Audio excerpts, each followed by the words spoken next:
How's it going, everybody? Jesse Montaño, Guerilla Sports, Kyle Fredrickson of the Denver Gazette out here in Winnipeg. First of maybe a few pieces that Guerilla Sports and the Gazette will be collaborating on during this series and beyond. We'll talk more about that, I'm sure, at a later date. But Kyle, we're here in an empty, quiet Canada Life Center. Not the case last night. That was rowdy, I guess. So let me start here. I'm already going off of what I told you. What did you think of the atmosphere last night? You've been to a lot of different sports, a lot of different games. Where does that kind of rank in terms of environment, craziness, loudness? I mean, it's right up there. And no disrespect to the Ball Arena fans. I mean, they bring it every postseason, and we've seen some great environments. But you talk about just the build-up. I mean, they put a clock on the Jumbotron, I think 3 minutes, counting down to the game. And every minute, the crowd was getting louder and louder. And that was just the setup for the game, right? That doesn't count all the goals we saw, which 13 of them. It was just total insanity. Just epic crowd. And you can tell it just means more in Canada. This is the nation's sport, and they love it. You can tell. It's, we've seen whiteouts for CU Buffs. The Nuggets try to do a whiteout. It seems like every playoff game. But like this was one where there was no free T-shirts. That was everyone just came dressed head to toe white. Like you said, it is just like a more of a lifestyle type thing here. All right, crowd was great. Everyone agrees with that. It was awesome environment in here last night. Let's talk just a little bit about the game. Like you said, 13 goals, so we're not going to unpack everything that happened. But there's one kind of pretty clear storyline. It was the goaltending, really for both sides. You're expecting elite goaltending from Hellebuck. He gives up 6, and then the worries kind of continue for the Avs. Your overall thoughts on the game? I'm really struggling myself to separate overall thoughts on the game from what happened in net. Right, yeah, it's a lot to digest, and it's been a narrative we saw earlier in the season. When the Avs have a lot to figure out, it's easier after a win, right? Well, at least we got the win. We have things to figure out. Well, the Avs have a lot to figure out, and they lost this game. And I think that's maybe the toughest thing for the Avalanche to figure out right now because, yes, there's a lot of confidence coming out of the room, and I think that's one of the overwhelming things that we've seen just from this morning and talking to players and Coach Bednar. There's no shaking this group. I mean, they won a cup. There's that natural confidence that they carry, but they did everything right in that game, and it still wasn't quite good enough to get the win. And you mentioned Alexander Georgiev. That's sort of the name in the locker room that we didn't really hear today. The guys basically point to them saying, hey, we've got to play better defense, do better things in front of him. But there were enough goals in that game where I think there's legitimate concern at this point. And Justus Annunen still sick, right, from what Bednar told us. Yeah, like you said, it seems like they're all saying the right things. This is a team game. We've got to clean things up. And sure, you give up 7 goals, there can absolutely be things defensively that you can point to and say, yeah, you'd like for them to clean that up. But like you just said, 7 goals is 7 goals. At a certain point, you need a save. You need him. I thought Jared Bednar put it best in Vegas last week. Sometimes you need a save for the guys. The Avs, I thought, played a really strong game last night, and that's why it's so overwhelmingly positive, I think, mentality-wise, is that there was a lot of good things to do. But like you kind of alluded to, all right, we need to clean things up. Yes, we can pinpoint these couple mistakes, but gosh, you hung 6 goals on a team that's so stingy defensively and a goalie that's as good as Connor Hellebuck is, that it's going to be kind of hard to say we have to be much better because I don't know how much better they can be from an offensive standpoint.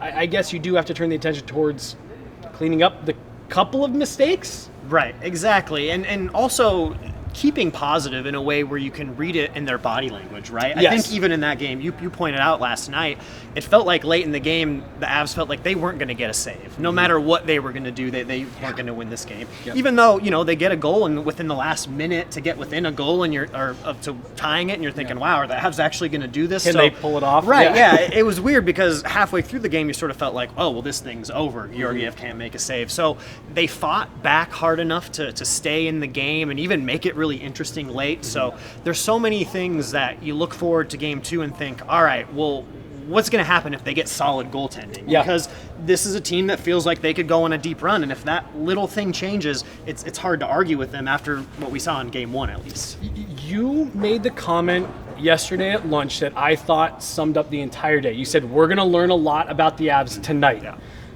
I thought the team, the skaters passed that test. Like, I thought they showed up.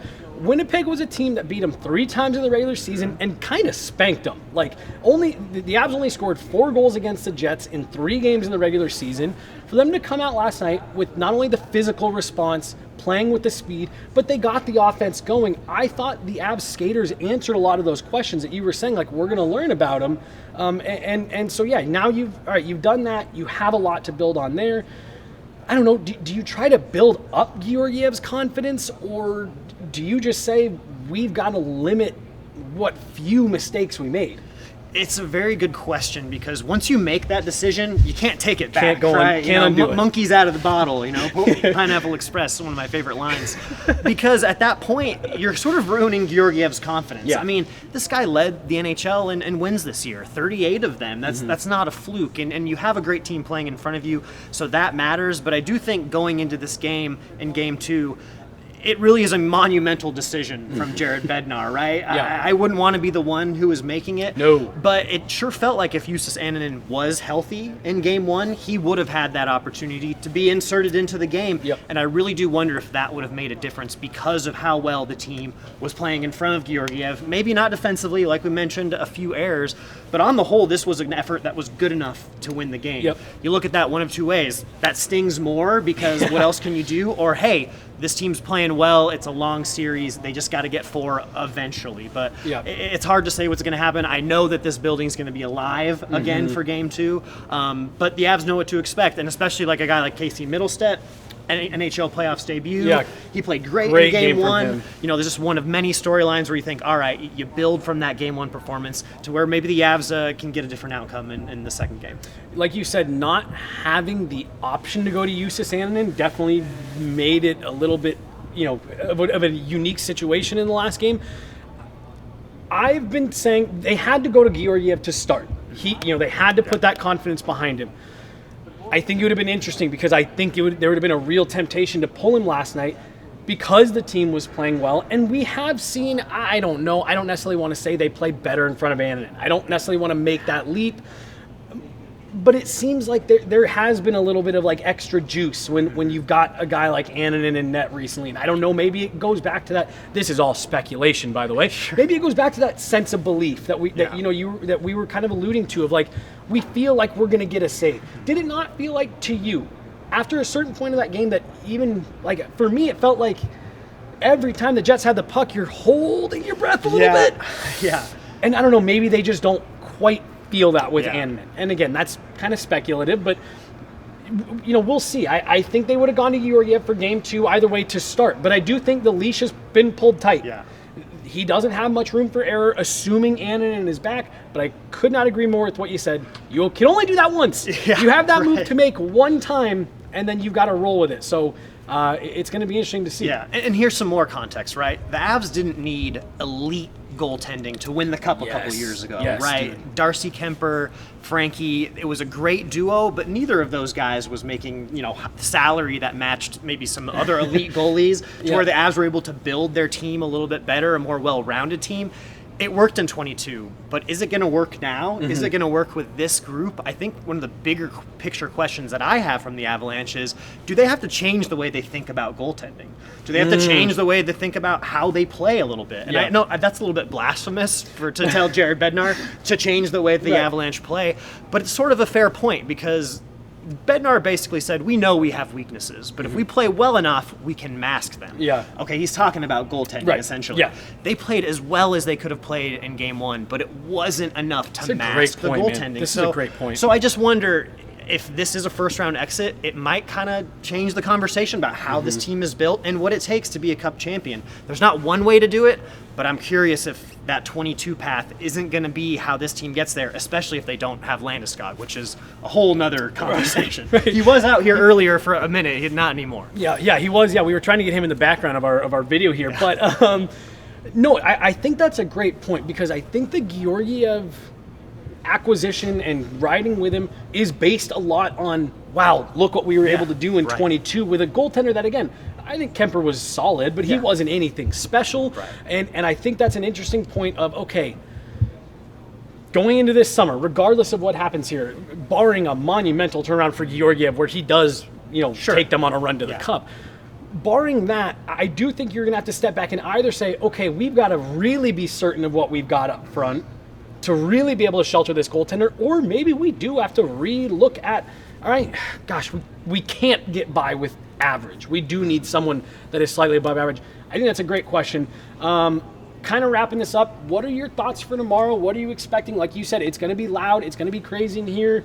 What are you expecting for what happens on the ice? Yeah, I think the Avs need a repeat of their first 10 minutes of that game from last night, right? They dominated the pace of play. They got an early lead from a guy like Val Nichushkin who steps up and score. Yep. I think that's critical. You can't let this building all of a sudden dictate what's going to happen. Get into it, because I really do think that could happen. Jared Bednar talked about having goosebumps on the bench because of how loud it is. So don't discount that. That's huge in this game.